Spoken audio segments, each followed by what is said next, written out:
So I'm Ryan Crouser, shot put. Christian Taylor, triple jump. Christian Coleman, 100 and 4x1. Tianna Bartoletta, long jump. Jenny Simpson, 1,500 meters. Allyson Felix, 400 meter and relays. So we ask when you're ready to ask your question. We do have roving mics. Please introduce yourself and where you are from. Thank you. So, questions first? Do you have one? Pat Graham. Hey, Christian Coleman, Pat Graham, Associated Press. Just a couple questions for you. Number one is, you had a long season. How are you feeling now? And number two is, with Andre pulling out, how do you feel about racing against Bolt? It seems like you and Justin are his biggest competition. Yeah, so I mean, it's been a long season, but I took a little break at the USAs, and I feel pretty good, and I'm ready to go now. I just, found out about the Andre pulling out just recently, so I mean, I wish him the best in his recovery. But he was one of the top guys in the field, but it's other guys that were just as capable of winning. So I'm not specifically worried about anybody, just worried about myself and try to go out and execute as best as possible. Stuart Weir from Oxford, customer Tianna. First of all, thank you for helping me to understand why I'm not a good athlete. What prompted you to start writing such interesting stuff at this stage of your career? So what he's referring to is the fact that I wrote a free ebook for younger athletes called Why You're Not a Track Star, 5 Reasons You're Not Killing It and How to Change It. And at this point in my career, I feel confident in that I've kind of figured out how to be successful. But there was a 7-year lull between my first world title and then my second reappearance on the global stage.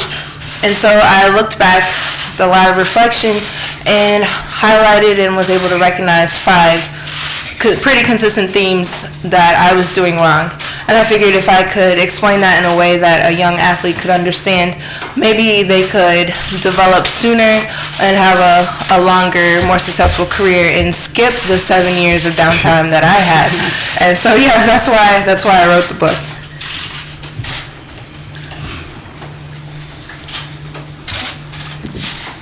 David in the middle.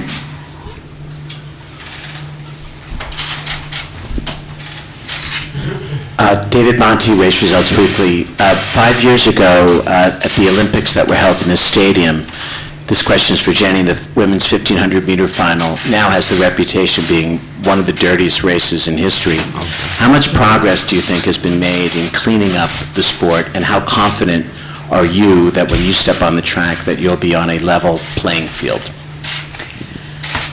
I am hopeful always. I was hopeful then, and I'm hopeful now that people are motivated to clean up the sport. I think there's been a lot of awareness internally within the sport, but I'd like to call in a lot of the fans and a lot of the people that say that they love the sport outside of kind of the inside baseball crew. The fans are the ones who really drive the desire to see humans reach towards greater heights. And so if we can do that with just what's inside of our bodies and how hard we can work, I think the fans are going to be the next level of us incorporating them into the progress towards a cleaner sport.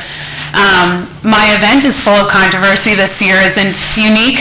2012 wasn't unique, unfortunately. And so, that's something that we continue to face. My preparation has been phenomenal. As I said, from the first meeting of the year, anytime I can come out healthy, it's a step in the right direction. So if you're healthy, you can compete another day. There's constantly things to work on. But yeah, I'm happy to be here. The expectation, the goals are exactly the same as they are every meet and every championship. We are all here to win, representing the strongest team in the world. So, I want to bring some hardware back to the U.S.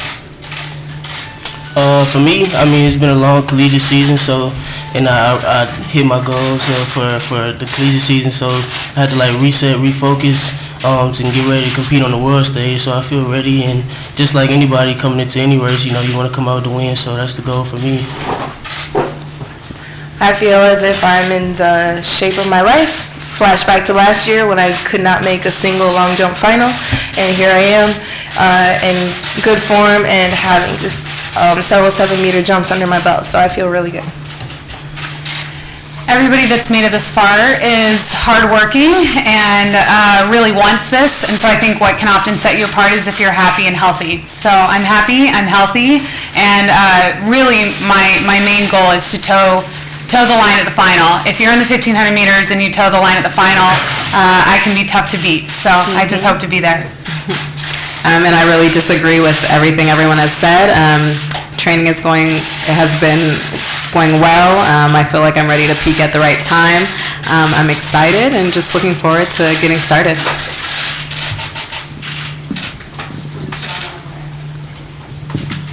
Tianna, I saw yesterday on somebody's Instagram story, you guys had a bit of a talent show, and I think you were one of the people performing.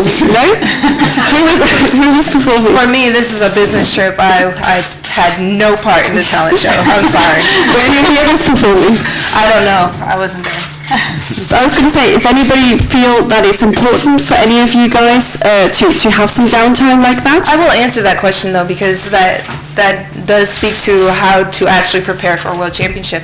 So like Jenny was saying, it's important at this point to be happy and healthy. I think you have to recognize what kind of mental state you need to be in.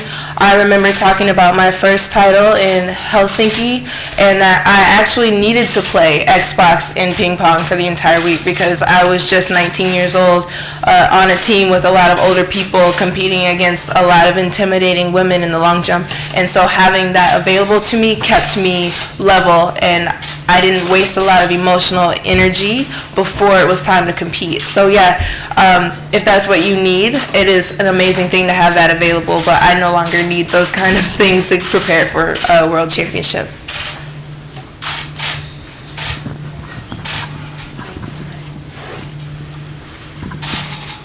For Ryan Crouser.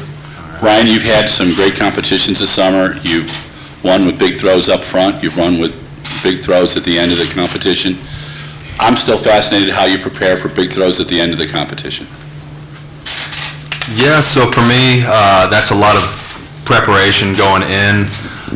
Those big throws, especially at the end, don't happen on their own. It's a lot of simulation training. So for me, I mean, my dad's back there somewhere. Since I was in middle school, it's always at the end of the practice, he'd be like, all right, he'd put a mark at my best of the day and say, all right, this is your last throw. And then, I mean, I was in 6th or 7th grade, and he said, last throw at the Olympics, and you've got to beat your best throw of the day on your last throw. And so having done that hundreds, probably now thousands of practices, it's pretty routine, and so it's not an added pressure. I've done it 1,000 times, so I know I can do it again. That's cool, right? And Christian, I see you nodding your head. You're kind of known for the last one, best one as well. And you had quite a big jump in Beijing at World Champs 2 years ago. Is that something that you're looking for this year as well, breaking another record? Yeah, absolutely. I actually train with Tianna, and she doesn't make jumping very easy at training, so it's constantly challenging myself to beat her. But really, yeah, no matter what, no matter if it's a good day or bad day, I mean, we do have that challenge that, you know, we want to end the practice on a good note, on a high, or at least beating each other. And so, you know, we have the similar mentality. We'll put a cone out, and it's like, all right, whoever comes away has bragging rights. And Tianna is very good at getting in your head. Yeah, it can get pretty deep, and so you have to stay mentally strong, and I think that's an advantage that I take to the competitions, because I say, yeah, no matter what you tell me, Tianna has given me, you know, 6 days of abuse already, so I'm ready. Thanks. Jean Cherry. Gene Cherry from Reuters. This is for Allyson. Allyson, what relays are you going to run? And are you using what happened in Rio as motivation to win this gold? So I'm gonna do, as of now, I'm planning on doing the 4x1 and the 4x4. And last year, I just kind of take last year as everything kind of went wrong. Nothing really went according to plan, but that happens in sports at times, and just have to keep fighting and find a way. And so I'm trying not to bring any of that into this race, into this year. Just have a fresh approach, focus on what I need to do and my own goals to defend my title. And yeah, that's really my approach. Larry, right here.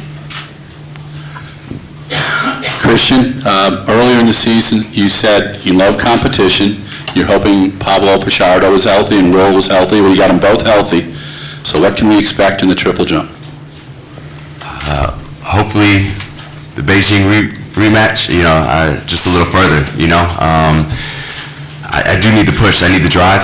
I really feed off of that. As I said, I have Tianna every day. So mentally, I'm where I need to be. Physically, Reina's done a phenomenal job having me ready at every championship I'm competing at. I just pray that first, obviously, we take care of business qualification day. It doesn't matter what dreams, goals, aspirations we have. If you don't take care of the qualification, then there's no final. So I focus on the first step, and then final, may the best man win, But yeah, if I didn't have my eyes and heart locked in on that gold medal, I wouldn't be here right now. Back here. Hello, Gernot Bachler from Kronenzeitung Austria. This is a two-parted question about two goals for Allyson Felix and Christian Daler that may be goals apart from the gold medal. Because what would it mean to Christian to break the world record for triple jump here? And for Allyson Felix, who is the most decorated female athlete in the World Championships history, what does it mean to add to her medal tally and stay at the top of these rankings? You go first. For me, I honestly don't really even think about the medal tally or what it means in history. I always just take each year as a new year and focus on the goals that I set back, and then I figure when my career is done, I'll look back and kind of appreciate everything. But yeah, I'm just really focused in on the 400 and executing my race there, defending my title, and then, I'll worry about looking back at it later. Myself personally, I've won the world record from Daegu, so I'm a little disappointed. Hasn't happened yet, but every year, I believe this is my time, and so it would be very, very sweet to do it, on Jonathan's soil. I know he's going to be watching.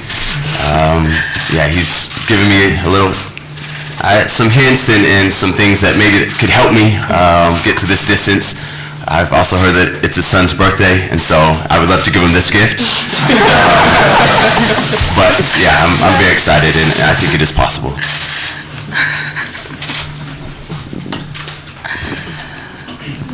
Alan Abrahamson. I'll start with Allyson and ask the rest of you too. Allyson, now that the 24-28 deal is done, you played a key role in the LA bid team. Can you reflect on the process? And then the rest of you, can you speak to what having an American Olympics might mean to the Olympic movement in the United States over the next 11 years, even if you may or may not be competing in Los Angeles in 2028? Thank you. Well, it's really an honor for me to work on the team and to go through all the presentations and work with the bid. And I'm just really excited. I love the Olympics and I love Los Angeles, and I think that the Olympics has the power to really change people. And so to be able to bring the games back to the States and to know that children will be exposed to the games and they'll be exposed to the wonderful sport of athletics as well, I think it's a really, really special thing. So I am excited, to build up to that, and just really proud of all the work that went into it, and I think it's going to be a really great thing. I'm really excited. The Olympics will be coming back to the United States, and I confidentially with my coaches discussed that if it was going to be 2024, it would be at an age in which it would be difficult for me to try to make the team, but probably far too tempting. So maybe it's good for me that it's so far out. I know my career will likely, as an Olympian level, will likely be over as a middle distance runner. But I'm so excited. Allyson's sentiments are so true for all of us. If you made it this far, you very likely started when you were really young, and you very likely looked at a team like the U.S. Olympic team and saw someone that looked like you that was excelling at this level and wanted to be them. And it's unbelievable to think that sitting up at these tables that we are those role models for someone young in the United States, and the opportunity through the Olympics is to be that role model at a world level. And so to bring it back to the United States and show off the pride we have for our country, and just the production and the show that we can put on. And then also, I mean, to have global championships or an Olympics of any kind in the United States feels like we'll be defending our home territory. So that'll be a lot of fun to be involved in at whatever capacity. Probably not as a 1,500-meter runner for me. I agree with the ladies. It is a very exciting ordeal, the Olympics coming back to the United States. And specifically for me, I just like the way it feels in the lead up to the Olympic Games. It's almost like how it feels before Christmas. Everybody's a little more polite. Everybody's a little more exciting and willing to work together. At such a divisive time in our country, I think that's a much needed thing to look forward to, because sport has the power to bring people of all demographics, of all socioeconomic classes together. And like Stuart mentioned earlier, I have this ebook, and since it was announced that LA was going to get the Olympics, I've been getting a ton of emails for kids like, can you help me so I can get to make the Olympic team in 2028? And I just kind of like rub my hands together like, okay, let's see what we can do.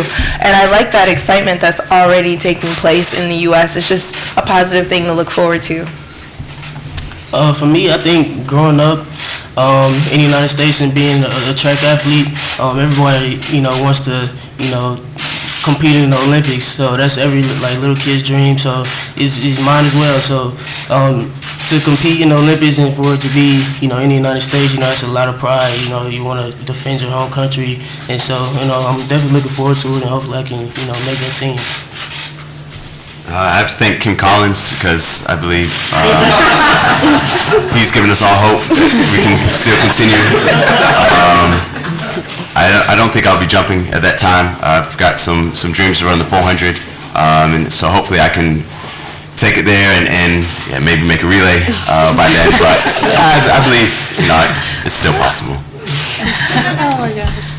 Yeah, and they covered it pretty much all. I mean, the only thing I would add is that the only thing possibly better than competing in the Olympics would be competing in the Olympics in your home country. Mm-hmm. And it's such a special movement and has the ability to bring people together like nothing else really can, to gather around not just as a country but as just human beings for one goal in sport. It's a very special movement. So to see that in the U.S., I'm very excited. Thank you all. Okay, I think we had a question in the back over here. Yes. Mm-hmm. Hi, first of all to Crouser. I read a story on the IAAF website saying that a big part of your preparation consists of eating a lot and then you get really sick of it. How is your relationship with food? Do you really hate that? I'd say I'm pretty happy right now, because when I'm peaking, I'm not worried about gaining weight, so I can eat like 4 meals a day and be pretty happy about it. And they're not even that big of meals. So yeah, for me, I've always struggled to gain weight, so it's really like part of my training. So I do get sick of it, try to do 5 meals of 1,000 calories during the off season and earlier in the year. So now that I'm eating like 4,000 calories, it's pretty nice. Just one story to Coleman. Both said this week that there's no way he's going to lose the 100-meter. How confident you are that you can beat him? I think I have a lot of confidence in myself. You can't necessarily, focus on anybody else or anybody else's race strategy. I just got to stay in my lane and stay focused. And this is my first time competing on the international level, so I got to make sure I'm on my A game, make sure I'm locked in and focused in. And when you do that, special things happen. So the goal for me is to come out with the win, and that's everybody's goal. So I'll be ready to compete. We'll take Pat and then... Hey, Christian Coleman, just to kind of follow up on that, growing up, were you a big Bolt fan? Did you watch him? Was he one of your role models? And on top of that, what has he meant for the sport when he's exiting now? So what has he meant for the sport? Yeah, growing up, I watched guys like Usain Bolt, Tyson Gay, Justin Gatlin, guys who are, pretty much like on legend status now. And so for me to even have my name up there with those, type of guys, that's a blessing and, a humbling, feeling. But I feel like I work hard and I deserve to be on this stage, so I'm ready to compete no matter who's on the line. And so I'll be ready. What's he meant for the sport? He's meant a lot. He's done some things that 20 years ago, not many people would even thought could be done. He has the record in the 100 and 200, so he's pretty much like the greatest of all time, right now. So, like I said, to have my name up there and to even be in the same conversation, that's definitely a blessing. And so, but I'll be ready to compete with him though. Right here and then in the back. As a Christian Coleman, Sam Nudge, and just follow up to that, Justin Gatlin, you both Tennessee graduates. I know you have a lot of communication between each other. How would you say he's helped you in your preparation over the last few years? So he went to Tennessee, and so we've grown a lot closer bond, over that fact. And, he kind of completed the same kind of goals that I did in college. So he, helped me with, what to expect when what to do with my career and, how to handle the pressure and, how to handle yourself when, you're supposed to win and you're going into a championship and, what to do before races. So I think we've grown a lot closer because, like you said, he went to Tennessee also and, he's helped me in that aspect. I did too. Just wanted to throw that out there. In the back, in the green. Just at the back, Allyson. Rich Cannon from Perform. Just kind of following up on what Christian was discussing there. As a fellow athlete, what will Usain Bolt's legacy to this sport be? I think he's really changed the sport. I think he's brought a lot of excitement. He's a performer, and I think we can just all appreciate it. Everything that he's done and given to the sport. And I think now he's really deserved time away and not to deal with the grueling training and everything. So just excited for him and in his final championship. And I think we all just want to celebrate that. Allyson, Jenny and Tianna, maybe the three of you, do you feel that having been on several international teams that you have a responsibility helping some of the younger athletes? Do some of the younger athletes come to you, ask for help? Is there any communication between you guys? How does that look like? Yeah, I think it is a lot of fun to be one of the veterans on the team and just have the experience of, the accumulation of years of being around. I think we probably help most in helping them remember the names of the staff that's on the team with us and helping point them in direction of where to go. But there is that delicate balance between trying to help guide people along the way and share your experience, but also recognizing that if you've made it this far, you certainly have a system that's working for you and, not to kind of interfere with that. So it's a lot of fun to have made a lot of teams for the experience that it just provides for me and as I approach my event. And then hopefully some of that confidence and that knowledge is helpful to some of the younger team. Yeah, I agree. It's different to be in this role, but I think it's very easy because I can very easily remember when I was in that position and, when I was the youngest on the team. And so if you're able to help in any way you want to, I definitely see it come into play a lot more with the relays and kind of taking that role as a veteran and helping there. But yeah, it is fun to, like Jenny said, to be in this position, but also, to make sure that you remember why you're here and to be focused and take care of business yourself. Mm-hmm. I agree with what both ladies said. We definitely used to always be the youngest people on the team, and so now it is a change of pace to be one of the older people and to be accidentally nominated for team captain because we've been around for so long. But like Jenny and Allyson both alluded to, it is a delicate balance. You do want to help, but at the same time you can't give too much of yourself because that kind of depletes you for your own performances. And I like to help, so I have to walk that line between wanting to do too much for others at the expense of my own preparation. But also, to what Allyson said, it does come into play mostly when you're dealing with relays and the team dynamics and how to work together. Mark? Thank you. For Ryan Crouser, Mark Cullen for the Track Ratty and Throwholics websites, and in the interest of full disclosure, I should say that I'm an Oregon Duck. What does it mean to you to have the 2021 World Championships essentially in your own backyard? How does that motivate you in your training, and how do you imagine the moment when you step into the ring in front of your hometown fans? Yeah, I'm really excited. The when I first heard that they got the World Championship in 2021, that was awesome. Because for me, Eugene has always been special. I had my very first national championships were Junior Olympics when I was in 5th grade, and state meets were always there, NCAA championships, and so as I progressed throughout my career, I've always seemed to come back to Hayward Field. And so for them to hold one of the biggest track and field events in the world, it'll be really special. I can only imagine once they've opened up that stadium to seat over 40,000, and kind of like thinking myself as kind of a hometown boy coming back, I think it'll be pretty cool. And so for me, it's definitely a motivating factor, and definitely, I mean, if everything went perfect, I'd love to break the world record there at the World Championships in Eugene. Yeah, to Jenny. Jenny, how did you feel when you learned that Caster Semenya was going to compete in your event? And also, what do you make of the latest attempts by the IAAF to place a limit on the levels of naturally produced testosterone in female athletes? Yeah, I'll be honest, I'm not especially well versed in the controversy of the issue, especially because, you know, each athlete kind of has their way of, as we've been saying, kind of staying in your lane and preparing for your own event. And so, you know, I've been focused very much on my own preparation and training, and the announcement that she would be in our event was only, I think, maybe 2 weeks ago or so. It was relatively recent. And so, but this is one of many in my long journey of having been in this sport, one of many controversies in the 1,500 meters, and so that's not new to our event or new to me. And according to the rules, she's allowed to toe the line, so I'm going to try to beat her. Larry Eater with Run Blog Run. This is for Tianna.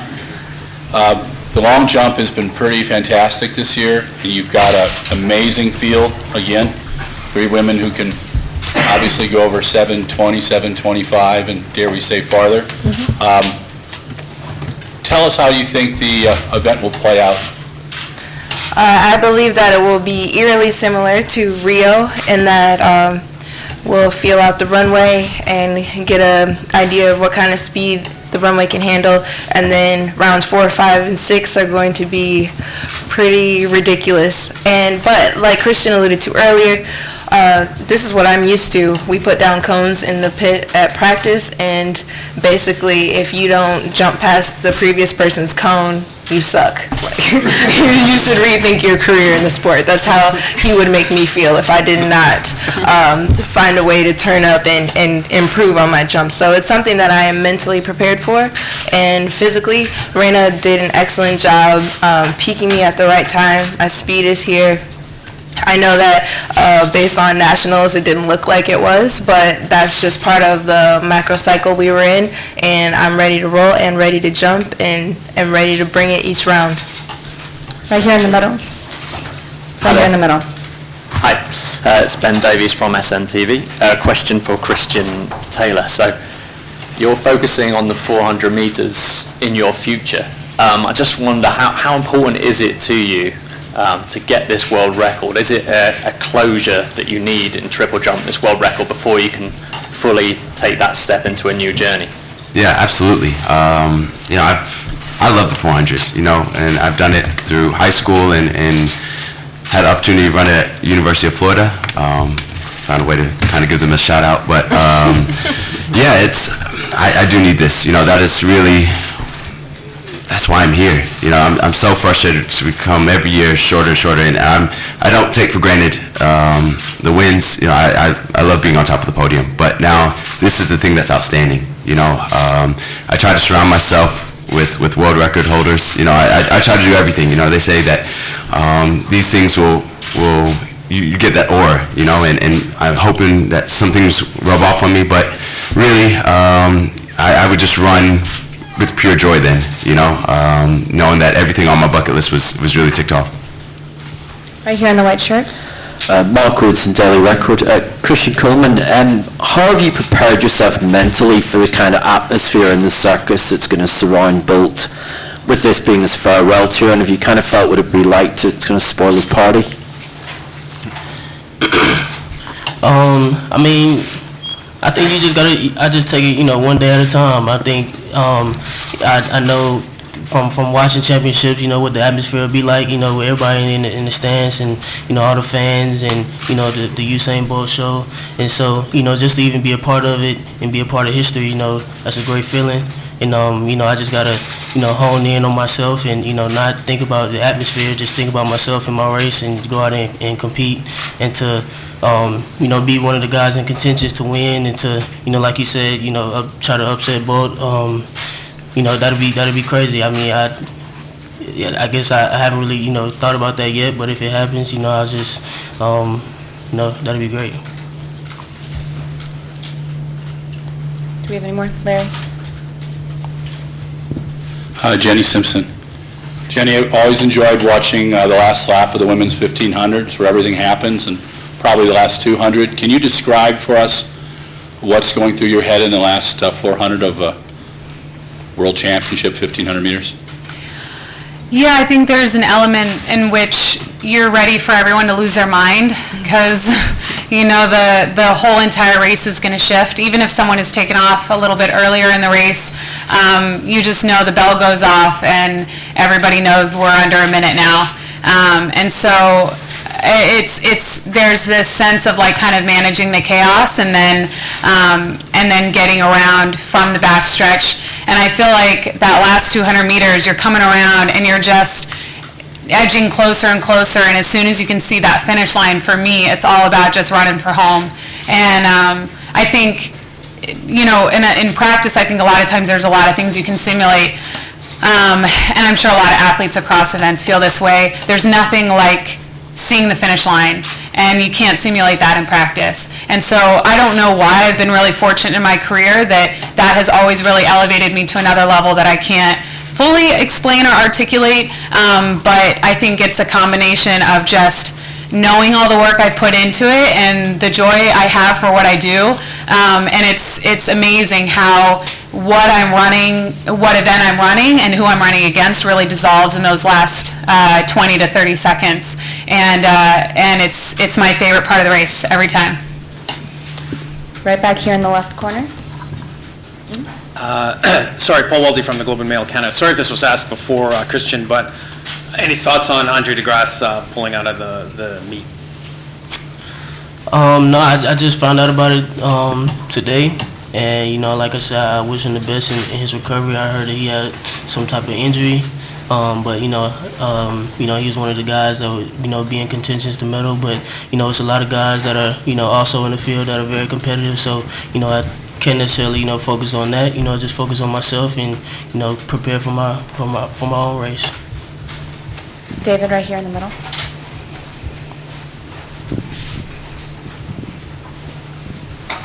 Jenny, on Friday, the IAAF is going to have medal ceremonies for people that have a chance to get their medals upgraded who are cheated. You're going to get to see Kara Goucher, your old friend and buff teammate, get a silver medal. Are you looking forward to that, and what sort of emotions does that stir up in you? It's not all happy. It's difficult to watch an award ceremony that's a decade in the correction making, and I think that my heart sinks a little bit when I know that that you can be retired and long gone and kids and an age away from the peak of your career and finally being given what you deserved. And so we got to fix that. This sport has to care about that and fix that. Especially because when you build momentum in your career, that really motivates you along the way and really helps you along the way. So I want to start out by there's like a little bit of an ache in my heart when I see that, and it's certainly not just Kara or just this 10,000 meters. This has been something that's had to be rectified over the years in lots of different events and across the runs, jumps, and throws. But certainly it's fun to be able to gather around and celebrate and make the record straight. And so I think my emotions are really evenly split between that ache and then that joy. And so one of the things that I really want to say that I appreciate and applaud is that they're making a big deal out of it. And I don't know of another instance, I'm sure there might be, but to have an award ceremony at a World Championships again. It seems really appropriate, and it seems exciting and right that they would fly the medalists in and say you deserve to stand on the podium in front of the crowd and get the medal around your neck. And hopefully this is a model for how they'll correct things as we move on in the future. To Allyson, I think you are getting the gold from 2013? No, I wasn't on the team. Oh, I was sorry. entered that year. Yeah. Okay, for that part. What do you think? I think USA Women got get the gold after Russia, right? Yeah, they're getting. When you heard the news, what was your feeling? I really just echo what Jenny said. It's just tough, being an athlete and doing the things the right way and having integrity and character, and it's just a constant battle, and it can be so frustrating. And so, it's great that it's being corrected and that we're celebrating, but like Jenny said, it's just kind of another reminder of how you can go to some of the biggest races of your life and it's not an even playing field. And so I'm happy that those women are going to get the medal that they deserve, but I hope that we continue to fight to correct things and do things the right way. We have time for 2 more questions, right here in the middle.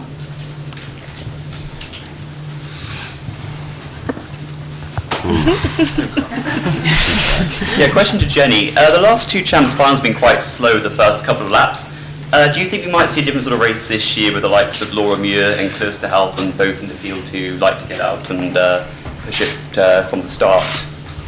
Yeah, I always remind myself that I think it was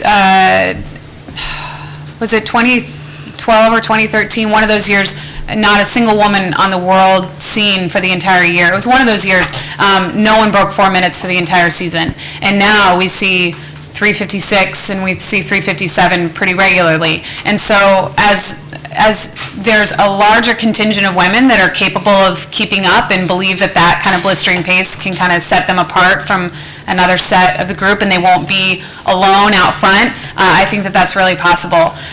For someone like myself, I feel like I can run a really strong fast race if they get going, and then I also think I'm really threatening in a sit and kick race.